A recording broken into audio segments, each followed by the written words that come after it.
He rode in at noon when the street looked bleached to bone. The horse steamed. Dust stuck to his jaw like stubble. His name was Mason. No one said it. He tied off at the mercantile and let the town measure him. Hat brim low, coat without color, right hand near the belt, close to plans not yet to steal. He had come for a woman. The bell over the door rang once. Inside smelled of flour and leather. A boy stacked tins. He glanced up, swallowed, looked down. "She here?" Mason asked. "Back room." Mason walked with a small drag from an old break. Behind the curtain, the light turned quiet. The woman stood with her back to him, sleeves rolled, hair pinned like a task. A box of bolts sat open. She weighed one, slid it into a drawer already sorted by size. No waste. "May," he said. She turned.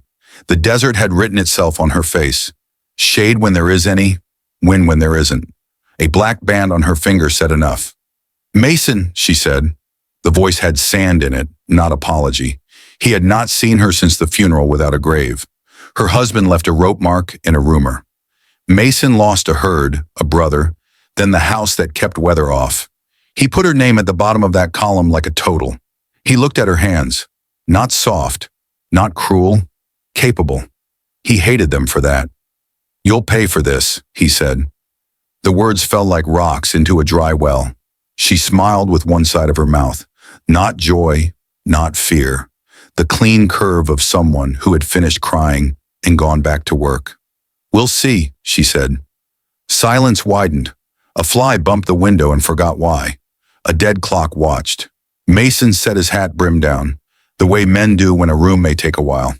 May slid the last bolt drawer shut so it wouldn't rattle when the wind came. "You lodged a writ," he said. "You signed where men bleed. They took my place with paper while I hauled my brother out of a ravine." She looked past him at the curtain as if daylight might answer. "I signed what kept the doors open," she said. "The bank sets numbers. I set shelves. Men made the other choices." "Men die for those choices," he said. "Then your quarrel is with men," she said, "not with bolts and bread." Her eyes stayed on his. They did not beg. That confused him more than hate would have. He studied the room. Fold-down iron bed, a trunk with 2 torn stickers, a ledger with soft edges. On it, a tin photograph. A man with too much hat trying to look taller next to a woman who hadn't tried at all. May turned the frame face down. "Store opens at 1, she said. "You have 10 minutes to finish what you think you came for." He stepped closer. Soap, flour dust, the faint copper of tools. He had rehearsed a speech. It broke like dry sticks. "Your husband kept bad books," he said. "Borrowed on cattle that weren't his. Pulled my brother in. Said the bank would look away. It didn't. He was a weak man," she said. "I did not make him. I buried what I could. You buried the law with him." "The law doesn't fit in a box," she said. "It slips through cracks and waits in drawers. You want revenge. Wrong door. I came to the right one." She lifted the curtain, measured the street, let it fall. The room returned to its smaller honesty. "You will eat," she said, "then talk. After that, leave or work. I won't host a man who chooses only to burn." "You feeding me?" "No, I'm feeding the part of you that might shut its mouth long enough to hear." She set a plate. Bread, salt pork, a hard-boiled egg meant to be shared. He ate because hunger is a law older than pride. She ate standing, as if chairs made debts. When the plate was clean, she brushed crumbs into her palm for the alley hens. Then she laid a key on the table where his hat had been. "You've got a hand on a door that never belonged to you," she said. "Take it off." He stared at the key. The boy coughed in the store. The bell outside chimed once for nobody at all. He reached for his hat and stopped. He noticed the back door. Oak planks, an iron bolt hammered from a wagon spring, clean, oiled, quick. May stepped to it and slid the bolt with her thumb. One metal note filled the room and sat on his shoulders. She smirked. Not cruel, a ledger closing. It said, "This room is mine. This breath is mine. This choice is mine." "You'll pay for this," he said again, softer, and heard how thin it sounded. "Maybe," she said, "but not today." Street noise woke. Boots, hooves, a shouted price. She turned the photograph upright and set it at the ledger's corner, like a headstone laid flat. "Store opens at 1, she said. "Stand in the shade or fetch water and prove you can carry something that isn't anger." He picked up the bucket without deciding to. The handle bit his palm the way truth does when a man isn't used to lifting it. He stepped into the light. Flies rose. The pump creaked. Water climbed old and honest. In the doorway, May watched without ceremony. When he returned, she set the bucket by the stove like the simplest deal ever made. "Back room stays shut," she said. "Front stays open. Choose which door you stand at." He did not answer. He stood between them, a man split by hinges. At 1, the bell rang for real. Folks came for flour, nails, talk. May moved like a clock that had remembered how. Mason stood by a sack of beans and said nothing. A child dropped a tin cup. He put it back in the right place without thinking. Late in the day, a deputy leaned in, eyes like a dog sniffing meat. He saw Mason and let a smile spread, the kind that promises later. May did not look up. She counted change, wrote a number in the book, and waited for the day to stop needing her. When the last customer left, she turned the sign and locked the front. Evening laid a long stripe across the floor. Mason stood there with the key still in his head and no plan that reached the edge of the room. "You can sleep in the loft," she said, as if offering nothing. "If the idea of a roof doesn't offend you, why?"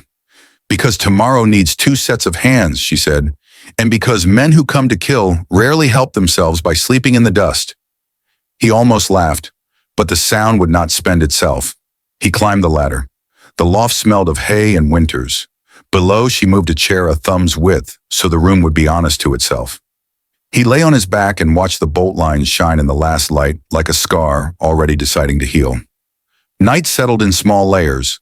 Lamp turned down to a coin, street hush slipping under the sill, a wagon wheel ticking once as it cooled. He heard her wash a cup, set it mouth down so dust could not claim it, slide the ledger into the drawer and touch the bolt with 2 fingers, like a habit. From the loft, he could smell soap and iron, and the faint bread heat still riding the stove. He did not pray. He counted beams and let the counting be enough. Sleep came late. No mercy. Morning anyway. The morning broke thin and pale. Dust drifted through the rafters like slow smoke. Mason woke stiff, the hay stabbing his back, the sound of her already moving below. Not loud, measured. A drawer, a kettle, boots on wood. A house that remembered work before men remembered themselves. He lay still, watching the square of light crawl across the loft floor. It carried with it a smell of boiling coffee and bread toasting on iron. He closed his eyes. For a second, the smell bent time back to a younger table, before blood, before ruin. Then he opened them again because memory cut worse than knives. May moved like a person used to silence. She filled cups without clatter. She stepped out to the stoop, let the air find her, and came back with the same face. Mason climbed down the ladder, shoulders tight, eyes dull from a night that healed nothing. On the table, bread, beans, 2 cups, coffee dark as a closed mine. She poured without asking. He sat without words. They ate like people who had no interest in blessing the food. Halfway through, she said, "The roof leaks north corner. If you're staying long enough to brood, you'll fix it." No question, no softness, just a ledger line spoken out loud. He chewed, swallowed, and let the words fall into him. "I didn't come to patch houses," he said. "Then don't stay in one," she said. The silence thickened, but not the way it had the day before. This one had edges like timber stacked ready to be cut. After the meal, she opened the store again. Folks trickled in, men with dust on their hats, women counting pennies twice before placing them down, kids wild-eyed over penny candy. Mason stayed in the corner, half shadow, but every so often a hand called him. A box too heavy for the boy, a sack of flour dropped just wrong. May didn't look at him, didn't ask, but he stepped in anyway. He lifted, carried, stacked. His body remembered labor when his mind had forgotten why. At noon, a rancher came with the deputy again. The deputy's smile hadn't lost its weight. He tipped his hat, showing teeth. "Stray dog found himself shade," he said, looking at Mason. Mason said nothing. His hand hovered near belt leather. May's voice cut through, flat. Buy your nails or leave the door clear." The rancher laughed, thick and slow. The deputy spat on the step and leaned close enough that Mason caught whiskey under the dust. "You'll answer sooner or later," he said. Mason's eyes didn't move. The deputy smirked, tapped the counter twice with his knuckles, and walked out with his shadow of a friend. When they were gone, May wrote a number in her ledger. "They smell weakness," she said. "Don't give it." "You think I'm weak?" Mason asked. "I think you came here empty," she said, "and men who carry only anger are easier prey than cattle." He hated her accuracy, hated more that she said it while moving jars, not looking at him, as if it was an insult but fact. Later that day, a storm rolled low and sudden. Wind pressed the shutters. Dust hit like fists. A wagon stuck on the street. Wheel buried in clay. The man cursed. The woman held a crying baby, and the horse near collapsed. Mason stepped out without thinking. He braced, lifted the wheel, shoulders cracking. The man whipped the horse too hard. Mason cursed him and shoved the wagon forward until it caught stone. The woman nodded thanks, too tired for words. When Mason came back, covered in mud and sweat, May had the door open, towel ready. She held it out like nothing. He took it. That was all. That night the law felt different. The haze still stabbed, the dark still pressed, but below he heard her humming low while closing the ledger. Not a song, just a sound to keep the air steady. Mason lay awake listening. His chest felt both heavier and lighter. Rage still sat inside him, coiled. But another weight now rested beside it, something he couldn't name yet. He thought of the key, the bolt, the smirk. He thought of her hands, setting drawers, pouring coffee, steady with a towel. He wondered, not for the first time, if he had come to take something, or to lose what was left. The night dragged on. Outside, coyotes yipped at the edge of town. Inside, May slid the bolt with the same smooth sound, iron against oak. He closed his eyes, and in the darkness, the sound carried him down into sleep he hadn't planned to find. The days stretched like wire pulled too tight. Mason stayed because leaving felt like walking into a void. He told himself he was waiting for something. Vengeance, a sign, an end. But morning after morning he woke to the smell of coffee, the scrape of a broom, the sound of May opening her door to the same empty street. The store lived by rhythm. Men came for nails, women for sugar and flour, kids for licorice. Each exchange added chalk lines to the ledger. Each line another reason the widow stayed rooted when so many others had drifted west or vanished into graves. Mason drifted through the days like a shadow with weight. He fixed the north corner of the roof, then patched the back wall.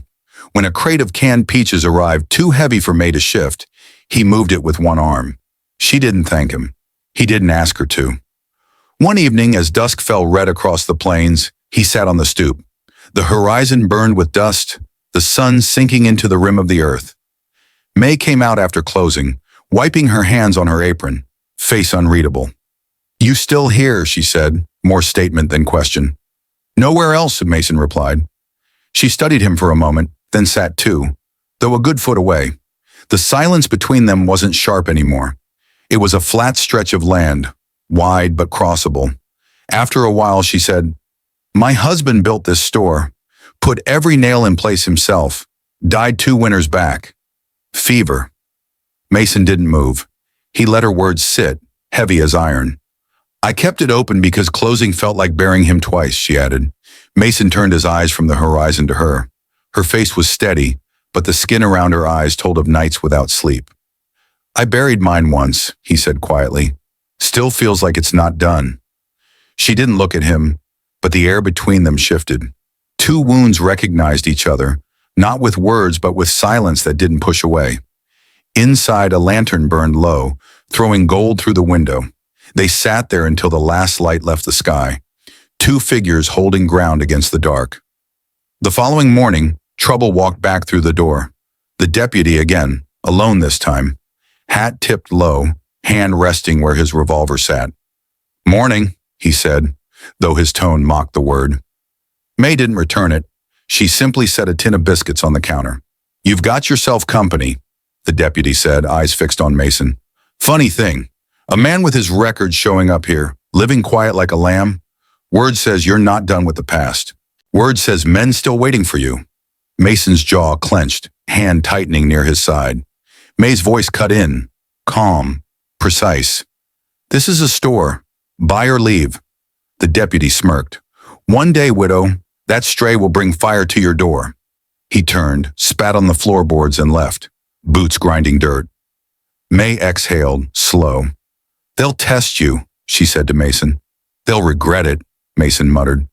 But the edge in his voice was not as hard as before. Something softer sat beneath it, though he fought to bury it deep. That afternoon, a young boy came with his sister, dust on their clothes, eyes hollow from hunger. They placed a single coin on the counter, asking for bread.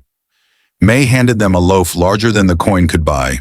When the boy tried to argue, she shook her head. Mason watched. His chest stirred with something not felt in years. The girl clutched the bread like gold. The boy nodded, silent thanks, and they slipped away. Later, Mason found himself outside, chopping wood that wasn't his to chop. The rhythm of the axe kept the storm inside him at bay. When May passed carrying buckets, he stopped, breathing heavy. "You give too much," he said. "And you carry too much," she answered. For a long time he stood with the axe in hand, her words cutting deeper than the blade.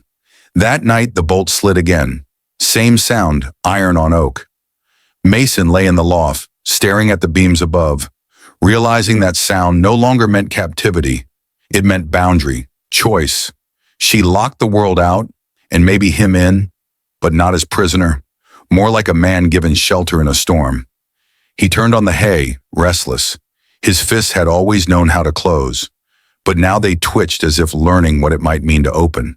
And when sleep came, it was heavier, deeper, haunted less by blood, more by faces, by her steady eyes, by the simple fact that for the first time in years, he wasn't entirely alone. The town didn't forgive easily. Faces turned when Mason walked at Single Street. Men spat into the dust, women pulled their children close. His name carried weight, even for those who hadn't been born when his blood was spilled across half the county. May saw it, every time, but she never spoke of it. She moved beside him when needed, her chin high, her shoulders square. Her silence was not approval, it was defiance, and Mason felt it steadying him more than any word could. Work piled itself on him like penance. He stacked barrels, fixed shutters, shot a farmer's mule. His hands hardened again, but the violence that once lived in them softened into labor. People began to notice. They didn't speak to him, not yet, but the stares grew shorter, the spitting less frequent. One late morning, May asked him to ride with her. The wagon needed to be driven to a ranch 10 miles south. She said it casually like it was nothing, but Mason caught the flicker in her eye. A test. Trust stretched thin across wheels and miles. He climbed up without a word. The road rolled out, dust thick, sky white with heat. For a long time they rode in silence, the creak of the wagon the only voice between them. Halfway there, the wheel struck a rut. The wagon lurched, nearly throwing May from the seat. Mason caught her arm, steady and firm. Their eyes met for an instant, close, breath against breath. She looked away first. When they reached the ranch, the rancher's wife came out to greet them, her belly round with child. May offered flour and salt. The woman's thanks spilled warm and unguarded. Mason stood apart, listening, remembering a time when laughter had filled his own home. It pressed against him like a blade. On the way back, storm clouds gathered. The first drops hit the dust with a hiss. May urged the horse faster, but rain overtook them. By the time they reached the edge of town, both were drenched, hair plastered, clothes clinging. She laughed once, short and sharp, the sound cutting through the rain like a spark in dark. Mason found himself staring. That night, thunder rolled distant. The store's lanterns flickered against wet glass. Mason sat by the stove, boots drying, while May measured beans into jars. Neither spoke, yet the storm outside only made the quiet inside deeper, almost alive. Then came the knock. Hard, insistent. The door shuddered. May stiffened. Mason rose. He knew before she did who it was. The deputy, and not alone this time. Two men flanked him, shadows heavy with intent. "Evening, widow," the deputy drawled when she cracked the door. "Heard you're keeping company with a ghost." His eyes slid past her, locking on Mason. You'll pay for this, the deputy said, voice like gravel, anger coiled in every word. May smirked, not out of cruelty but steel. She closed the door. The bolt slid into place. The sound was louder than thunder. Outside, boots shifted. One of the men cursed. Inside, Mason stood rooted, heat rising in his chest. She had chosen, not him, her. She barred the world out, and with it, their judgment. May turned, face calm, eyes sharp. They'll be back, Mason nodded. Then I'll be ready. But something in his voice had changed. No longer the growl of a man hunted. Something steadier. A vow, not just of violence, but of staying. They passed the night without sleep. May sat by the counter, shotgun laid across her knees. Mason leaned against the wall, revolver close at hand. The storm outside moved on, but another storm brewed in the silence. Thicker, heavier. When dawn broke, the men were gone. The street lay empty, wet dust steaming in the sun. May rose stiffly, set the shotgun down, and moved to make coffee like it was any other morning. But Mason watched her, watched the small lines of fatigue, the steadiness of her hands, the way she carried her fear without bending to it. And for the first time in years, he felt something stir, not from rage, but from respect. That day he stayed close, worked harder, fixed what didn't need fixing. May said nothing, but when she passed him a cup of water, her hand lingered for the briefest instant against his. It was nothing. It was everything. By nightfall, the town whispered again, but Mason didn't care. The bolt slid into place, the sound now carrying not iron and oak, but promise. Morning showed up plain. The street held still. The store breathed like a chest after a long climb. May swept once, slow, then set the broom aside. Mason fixed a loose hinge without being asked. Coffee held the room together. He wrote a short list on scrap, nails, salt, a new bucket rope. She glanced at it and added one word under his, patience. He almost smiled. Almost. By noon, heat pressed down. The bell rang steady through the day. Flour, beans, a spool of thread. The town moved around them the way water moves around rock, reluctant, then used to it. Trouble showed at 3. Dust first, then hats. The deputy came with 2 men who wanted to be seen. Their shadows arrived before they did. They stopped outside and did not bother to pretend it was an errand. May reached for the door with an easy hand. She turned the sign to closed. Mason saw her other hand find the bolt and rest there as if touching a familiar thought. The knock was a fist, not polite. She opened just enough to let air through. The deputy held a small can. Oil. The men at his shoulders smelled like horses and bad plans. Time, he said, voice flat. He comes with me. May's face did not change. Store's shut, she said. Come back with a list and coin. Or I paint your step and teach the night to glow, he said. She let her eyes fall once to the can, then back to his mouth, then to the street. 3 people had paused without meaning to. A ranch hand, the blacksmith's boy, a woman with a basket. Witnesses assemble themselves when a town is ready to grow a spine. Mason stepped forward. She lifted 2 fingers without looking at him. He stopped. She said, 1, you leave. 2, you step inside alone and talk like a man who can stand a door closed behind him. The deputy's mouth twitched, stuck between pride and sense. He pushed the door with a thumb. He came in. May backed 2 steps, gave him room to choose. He did not, so she chose for him. The door shut. The bolt slid. That clean metal note traveled the length of his back and nested there. He turned too fast. His men outside blinked, slow to add the math. The ranch hand shifted his stance. The woman with the basket set it on the ground like a declaration. Mason stood a half step off the counter, hands empty, palms loose. May reached under the ledger and laid 3 papers on the wood. Old ink, a signature that had spent too many nights in whiskey, a promise of cattle that never existed, numbers that looped back to the deputy's name like a wire. She did not lecture. She did not accuse. She moved her finger once under the lines and let silence turn the page for her. The deputy watched his own handwriting look back. His throat worked.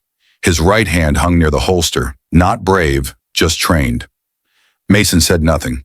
He set the oil can on the counter and pushed it back to the deputy. Not rough, not kind. The can left a ring on the wood. Someone would have to scrub that later. That felt good to know. Outside, another hat appeared. The sheriff. No hurry in him. He took the shade at the edge of the awning, eyes level, one hand on the post like a man who had no wish to fall in with fools. May tapped the second paper. A letter to the bank clerk, written 2 winters back. Words about collateral and silence. The clerk had kept a copy. Clerks do. The judge had read it that morning after a boy ran with a note. May had sent the boy at sunup while Mason counted nails. Some things move behind the day and then step out when they must. The deputy shifted weight. Leather creaked. He set a palm on the counter and leaned close as if breath could erase ink. Mason didn't move. "Don't," he said, not loud. "Enough." The deputy's right thumb found the strap over his gun. He lifted the leather. He made a choice. Mason watched the choice arrive and decided to cut it short. He reached across the space, took the deputy's wrist, turned it, and laid the gun on the counter with his left hand, as if placing bread. He did it quiet, fast, close. Bones clicked. The deputy hissed. The gun lay there looking smaller than it had outside. Mason opened the cylinder and let the rounds roll into his pocket, one by one, the way you drop stones in a bucket to measure depth. The sound said time to the men outside, to the sheriff in the shade, to the town listening with both ears now. May drew the bolt on the back door and opened it to the narrow alley. Daylight cut a thin stripe across the floor. The deputy looked that way like a coyote who has found a trap and tries to smile at it. She placed a blank page on the counter. Set the sheriff's pencil on it. The eraser was chewed from other people's bad days. "Right," she said. "What you sold. Who bought. How you helped. Where you left folks when you were done." He laughed once. It sounded lost. He looked at Mason, then at the gun, then at the door. Pride circled him and failed to lift. "What if I don't?" he said. May leaned a hip to the counter, tired of weather and men who think weather is their idea. "Then you walk out past the sheriff into a street that wants to see what he does to a badge that lied," she said. "Either way, I mop." The deputy stared until he saw there was no hole he could jump through that did not land in the same room. He took the pencil and wrote, "Not long, enough." Names that already sat in the judge's folder met ink that made them stand where a jury could count them. When he was done, his shoulders looked like boards left in the rain. May took the page, folded it once, slid it under the ledger where the judge's summons had slept all day. She opened the door. She did not step back. The street saw what it needed to. The sheriff walked to the threshold and read the room. He did not take his gun out. He reached for the deputy's wrist. The deputy did not fight. The men who had come with him studied their boots and remembered business elsewhere. The basket woman lifted her basket. The ranch hand scratched the back of his neck as if an itch had just now become important. The sheriff nodded at May.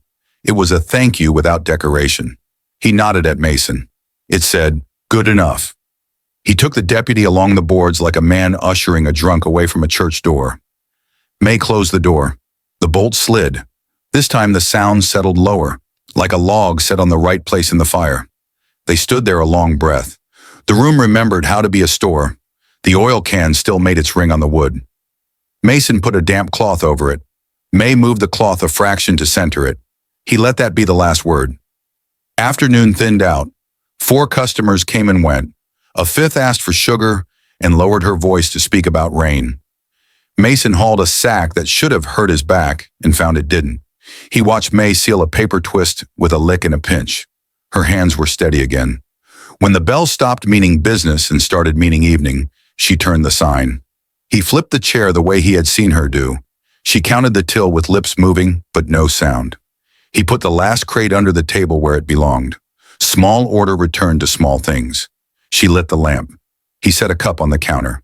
She poured. They drank standing, steam touching both faces. The world outside rearranged itself into safer shapes.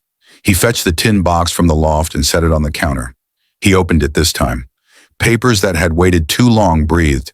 A ring that did not fit any finger now. A deed. A rough sketch of a brand half formed. He pushed the deed across. "Can add your name," as he said. She looked at him, then at the paper, then at the bolt on the door, then back at him. "You sure?" she said, not a question. A check on alignment. He nodded. No speech to hold it up. He found the pencil the deputy had chewed and printed slow, so the ink could keep up with the change. She added a mark, plain as a fence post. It's set. He carried the deed to the back wall and tacked it up under the shelf where the ledger sat. 2 nails, straight. She watched them go in. The room shifted by a weight only houses feel. They ate late. Bread, cheese, sliced apple she had saved like a secret. He cut the slices thin, gave her the best ones without looking clever about it. She tucked one into his palm like pay. The dogs across the street argued and then forgave. The sky cooled to iron. He moved to the door and touched the bolt with 2 fingers. Habit now, not fear, a closing that keeps good in. She saw it. A smile started in one corner and crossed her face slow, like light learning a road. She slid the bolt again, not to seal him out, but to settle them in. The note hung in the room. It sounded like a future that would require work. They did not talk about love. They did not trade vows. They set the kettle for morning and wound the clock and stacked 2 new brooms against the wall. He laid his blanket down from the loft to the floor beside the stove. She left the chair 1 thumb's width off square and did not fix it. Some things are truer when not perfect. Night stacked itself on the roof. The store breathed even. The town remembered it had chores at dawn. The judge's folder, somewhere up the street, closed on a confession with a name that would not sit right again on a badge. Mason lay with his hands open for once. May sat on the stool, chin in her hand, eyes on the door. Not because she doubted the bolt, but because watching became a way to be at peace. When she finally stood, she passed his shoulder and let her sleeve brush his. It was the smallest touch a person can make and still leave a mark. He slept. She did too. Morning formed itself quietly in the east. When it came, they rose the way people do who expect the day to meet them halfway. He lifted the latch. She turned the sign. The first customer's boots found the step. The bell sang one clear note. The town would say a lot and then grow tired of saying it. The land would keep its size. The lock would still slide each night. And if anyone thought to test it, they would meet 2 sets of hands, steady, not eager, sure. The widow smirked once more that week, not at a threat, but at a joke the day told when it fit right. Mason heard it and let the sound put a better shape in his chest. The room, the bolt, the list on the scrap, the new rope on the bucket. Small things. Together, enough. If this ending held you, tap like, subscribe, and tell me in the comments what moment hit hardest. The bolt sliding, the page signed, or the way 2 quiet people chose to stay.